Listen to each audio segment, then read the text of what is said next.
So hello everyone, good afternoon. So today we will be solving about ice plant power plant problem.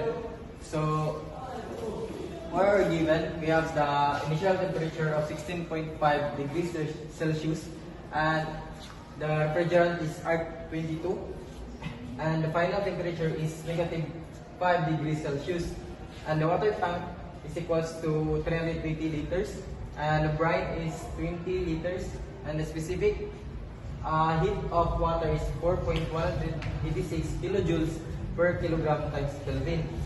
And ang butang sa may rock salt, so ang rock salt nga magbutang is 12.5 kilogram and specific heat sa ice is 2.09 kilojoules per kilogram times Kelvin. And the latent fusion nga among equal, which is the standard, is 334 kilojoules per kilogram. And for the formula sa energy required is, naman tayo formula nga energy is equals to Q total is over COP. So among gamiton diri nga formula sa COP is equals to high temperature over high temperature minus the lowest temperature. So naman tayo highest temperature nga 16.5 degrees Celsius and natay kana lowest temperature nga negative 5 degrees Celsius. So ato man siyang i-substitute i-substitute lang atong ang mga kuan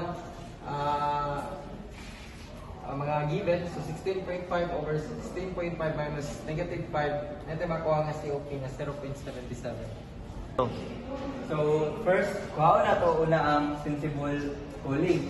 So natay formula nga gamiton nga Q sub I is equals to MCP times T sub 1 which is equals to 0. So ang atong M is, ang atong mass is 20 kg since ang atong brine daw is nasa 20 liters, so 1 liter is equivalent to 1 kg, so natay 20 kg multiplied by the CP which is 4.186 kilojoules times 15.50 minus 0. So by using calculator we can get 1297.66 kilojoules. For getting the latent heat freezing, Q2 is equal to M, and latent fusion is equal to 20 kg times 334 kilojoules per kilogram. So nasa yung final answer nga 6,680 kilojoules.